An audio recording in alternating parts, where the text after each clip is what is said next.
د ایران او د ترکیې نه وروسته اماراتو یعنی دوبۍ هم د افغانستان کومه کنسلګري چې وه او کوم یا سفارت چې و هغه د افغانستان نوی نظام طالبانو ته وسپارلو چې د دې مبارکي موږ ټول افغان ملت ته ویو.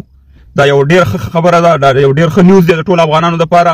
الله دې وکړي چې زموږ ټول نړیوال زموږ د افغانستان دا نوی نظام په رسمیت وپېژني، او ځکه چې افغانانو ته په خارج کې ډېر مشکلات و، په اروپا کې یا په نورو ځایونو کې د پاسپورټونو د تذکیرو، نو دا د ملت او دا ملي خبرې دي. طالب سره په بعضې مسایلو زه خپله سخت مخالفت لرم، مګر په ملي او په دې شیانو باندې زه هېڅکله مخالفت نه لرم، ځکه مبارکي ورته ورکوم، ځکه دا د ولس خبره ده. دا زموږ داسې شو لکه په دوبۍ کې یا په خارج کې چې دغه سفارتونه بېرته فعالېږي، نو دا داسې چې زموږ یو کور یو د ناستې ځای هم فعالېږي، یو حجره هم فعالېږي د افغانانو د خدمت دپاره. دا دې وکړي چې دې کار وکړي.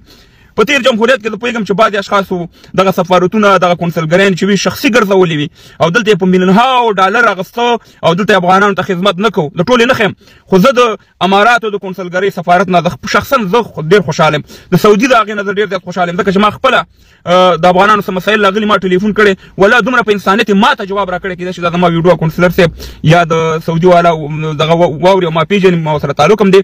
نو الله تعالی دې دې ته ډېر خیر ورکړي چې دغلته افغانانو ته ښه خدمت کړی، او الله دې وکړي چې دغه نوې سفارت نظام والا هم د افغانانو ته خدمت وکړي، دغه د پاسپورټونو مسایلې په یورپ کې دي یا په نورو دنیا کې دي، دغه ته توجه وکړي او حقیقت کې خدمت وکړي، نه د هغه زورواکانو جنګسالارانو چې دغه سفارتونه کنسلګریان یې دلته تعصبونه کول، دلته ورو شخصي دغه تقسیم کړي وو. دغه ټول ولس ته دغه معلومات دي. موږ در باندې ډېر خوشحاله چې تاسې خدای پاک دغه سفارتونه او کنسلګریان نه ورک کړي چې دلته هم د شخصي پراپرټیانو ته جوړې کړي وي. نو موږ مبارکي ورته یو. طالبانو سره به زموږ اختلاف وي، هغه اختلاف به په خپل ځای باندې وي، مګر په ملي مسایلو باندې زموږ هېڅ اختلاف نشته. چې افغانستان څوک ودانوي، یو افغانستان پرمختګ کوي، موږ دپاره ویاړ او افتخار دی. نو موږ هم دغه نوي نظام ته مبارکي ورکو او دغه افغانانو ته هم مبارکي ورکو، او الله دې وکړي چې نورې دنیا په مخ هم زموږ دا مخه خلاصه شي او دنیا هم په رسمیت وپېژني او دغه مشکلاتونه افغانان چې په خارج کې لري دغه حل شي. نو بیا مبارکي درته یم. الله تعالی دې خوشحاله آباد لري، او په دغه هیله چې د افغانستان درې رنګه بیرغ په دغه سفارتونو او کنسلګریانو باندې همداسې پاتې شي،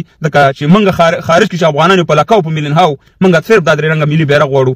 ستاسې بیرغ ته احترام لرو، هغه د فتح بیرغ دی، مګر ملي بیرغ همدا دی، په دې باندې هېڅکله سودا نه کوم. الله سپارو ښه وخت ولرئ.